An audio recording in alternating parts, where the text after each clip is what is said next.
हे दोस्तों, स्वागत है आपका मेरे एक और नई वीडियो में। तो भाई फाइनली जो एलएलबी का हमारा फोर्थ सेमेस्टर का एग्जाम है वो खत्म हो चुके हैं और कोर्ट की इंटर्नशिप के साथ साथ अब लाइफ में एक नया चैप्टर शुरू होने वाला है। नया चैप्टर की बात इसलिए मैं कर रहा हूँ क्योंकि एआईबी एग्जाम की जो तैयारी है वो आखिरकार अब हम शुरू करने वाले हैं। यानी लॉ की पढ़ाई के आखिरी साल और इसके साथ एक बड़ा सवाल घूम रहा है एआईबी यानी ऑल इंडिया बार एग्जामिनेशन। बहुत से लोग सोचते हैं कि जब हमारी 3 और 5 ईयर की लॉ की पढ़ाई पूरी हो जाएगी जब हम आराम से एआईबी की तैयारी करेंगे, लेकिन मैं ये गलती नहीं करूँ। आज मैं वीडियो में बताऊंगा कि 5th सेमेस्टर में एआईबी की तैयारी कैसे शुरू की जा सकती है और इसके क्या क्या फायदे और हम कौन सा डायरेक्ट इसके साथ पढ़ने वाले हैं। अगर जो आप भी एक लॉ स्टूडेंट है तो ये वीडियो कहीं ना कहीं आपके लिए बहुत काम किया। तो आओ वीडियो स्टार्ट करते हैं। सबसे पहला सवाल जो आपके मन में आ रहा होगा या मेरे मन में आया था, वाई स्टार्ट इन 5 सेमेस्टर, मतलब मैं क्यों स्टार्ट तैयारी कर रहा हूँ 5 सेमेस्टर में, क्यों तैयारी कर रहा हूँ। जैसा कि आप जानते हैं कि हम जो एआईबी का एग्जाम है वो कहीं ना कहीं हम लास्ट सेमेस्टर में देते हैं। यानी अगर जो किसी का तीसरी साल चल रही है तो वो 6 सेमेस्टर में कहीं ना कहीं इसका पेपर देता है। अगर जो किसी की एलएलबी 5 ईयर चल रही है तो वो कहीं ना कहीं 10वें सेमेस्टर में इसका एग्जाम दे सकता है। पर इसमें कुछ चीजें हैं जो इसलिए मुझे लगा कि इसकी तैयारी कर लेनी चाहिए। इसके पीछे 3 बड़ी वजहें हैं जो मुझे लगा कि मुझे तैयारी अभी शुरू करनी चाहिए। सबसे पहली चीज जो लगी मुझे, सिलेबस का ओवरफ्लो। जैसे कि हम 5th सेमेस्टर में और 6th सेमेस्टर में सब्जेक्ट कुछ पढ़ने वाले हैं, जैसे कि लीगल, एथिक्स,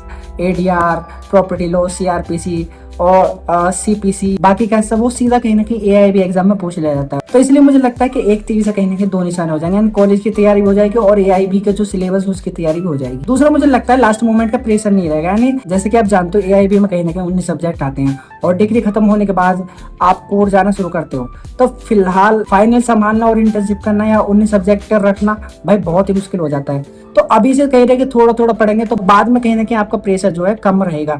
अगर जो आप लास्ट में तैयारी करते हो तो हर चीज का प्रेशर कहीं ना कहीं बढ़ जाता है। इसी चीज जो मुझे लगती है कॉन्सेप्ट क्लैरिफिकेशन। जब आप एआईबी का एग्जाम देते हो तो आप कभी भी देखो कि उसमें कभी भी सीधे सीधे सवाल नहीं पूछे जाते, उसमें केस लॉज और कॉन्सेप्ट पूछे जाते हैं और कॉन्सेप्ट समझने के लिए कहीं ना कहीं आपको टाइम देना होता है, जो हमारे पास बिल्कुल नहीं है क्योंकि हमारा लास्ट ईयर है और इसमें कहीं ना कहीं हमें इंटर्नशिप भी करनी है और कहीं ना कहीं हमें सिलेबस को भी कंप्लीट करना है। तो इसलिए कहीं ना कहीं मुझे लगता है कि इसकी तैयारी कहीं ना कहीं पहले से हमें शुरू कर देनी चाहिए। इसके साथ ही कुछ मैंने अपनी स्ट्रेटेजी और रिक्वायरमेंट्स बनाई है। मैंने इसमें कुछ रणनीति और क्या क्या मुझे करना है उसके लिए मैंने कुछ चीजें तैयार की है। जैसे कि तो मैं तैयारी कैसे शुरू कर रहा हूँ, तो मेरा प्लान भाई सिंपल है। मैं हर दिन सिर्फ 30 से 45 मिनट एआईबी के जो पिछले एग्जाम क्वेश्चन पेपर उनको एनालाइज करने वाला हूँ और इसकी तैयारी के लिए जो सबसे बड़ा हथियार है वो है कहीं ना कहीं बैरेट एक्ट्स। जैसा आप जानते हैं कि एआईबी जो है ओपन बुक एग्जाम होता है, मॉडिफाई ओपन बुक एग्जाम की तरह होता है, जहाँ बेरेट एक्ट ले जाने की अनुमति होती है, बिन नोटिस वाली। इसे याद रखना, बिन नोटिस वाली। हमारी जो पूरी कमांड है वो इंडेक्स और सेक्शन पर होनी चाहिए।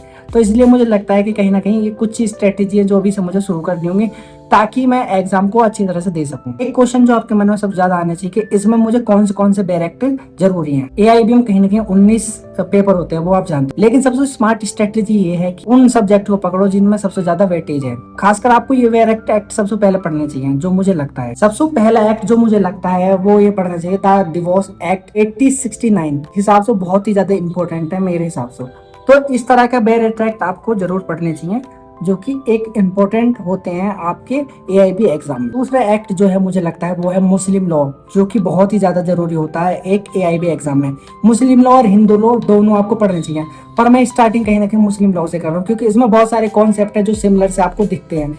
जैसे कि आपने सेमेस्टर में पढ़ा होगा तो बहुत सारे कॉन्सेप्ट है जो आपको सिमिलर लगते हैं और हिंदू मैरिज एक्ट में ऐसा कुछ नहीं है, उसके कॉन्सेप्ट थोड़े अलग लगते हैं। तो इसलिए मैं कहीं ना कहीं मुस्लिम से ही शुरू कर रहा हूँ इसको। तो आपको भी कहीं ना कहीं शुरू करना है तो आप मुस्लिम से भी कर सकते हो। और तीसरा है कोड ऑफ सिविल प्रोसीजर, यानी ये बुक है जिसमें हमें कोड ऑफ सिविल प्रोसीजर के बारे में पढ़ना है और इसमें आप देखोगे विद द स्टेट अमेंडमेंट, यानी जो स्टेट में अमेंडमेंट हुए या राज्य संशोधन कह सकते हैं हम जिन्हें, वो भी कहीं ना कहीं इसमें आपको देखने के लिए मिल जाते हैं। ये बुक वाकई में बहुत ही ज्यादा बड़ी है और इसमें अगर जो आप देखोगे तो आपको कहीं ना कहीं इसमें कुछ सारी चीजें इंग्लिश में और हिंदी में दोनों तरीके से आपको देखने के लिए मिल जाती है। इसलिए मुझे ये बुक सबसे अच्छी लगी और इस बुक को पढ़ने में कहीं ना कहीं आपको टाइम लग सकता है, इसमें आपको बहुत ज्यादा चीजें समय लग सकता है, पर अगर जो आप इस बुक को पढ़ लेते हो तो भाई आपके बहुत सारे कॉन्सेप्ट है जो क्लियर हो जाएंगे। और भी कुछ सब्जेक्ट है जैसे कॉन्स्टिट्यूशन लॉ जिसमें संविधान के बारे में पढ़ सकते हैं, सीआरपीसी यानी दंड संहिता जो होती है, या सीपीसी के बारे में पढ़ सकते हैं,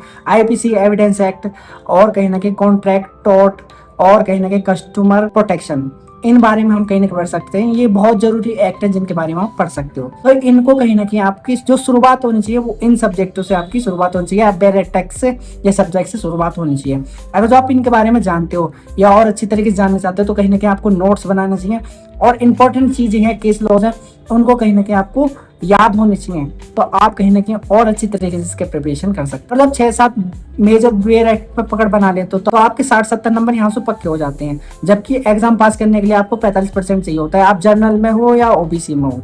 तो ये कहीं ना कहीं आपके पक्का करने में आपकी एक सहायता कर देते हैं। वही ये था कहीं ना कहीं मेरा पूरा प्लान कि 5th सेमेस्टर के साथ में एआईबी भी क्रैक करने वाला हूँ। मैं आने वाले ब्लॉग में और वीडियोस में आपके साथ एनर्जी के साथ अपडेट शेयर करता रहूंगा और मैं कैसे नोट्स बना रहा हूँ, मैं कैसे बेरेक्ट्स को पढ़ रहा हूँ। और आप कमेंट करके बता सकते हैं कितने लोग 5th सेमेस्टर में या 6th सेमेस्टर में कहीं ना कहीं इस एग्जाम की तैयारी कर रहे हैं या इस एग्जाम को देने वाले हैं। मुझे और अच्छा लगेगा। और कुछ चीजें हैं जो मुझे टिप्स देना चाहते हैं या कुछ मुझे बताना चाहते हैं इस एग्जाम के बारे में तो वो भी कमेंट कर सकते हैं। मैं आपके कमेंट भाई जरूर पढ़ूंगा।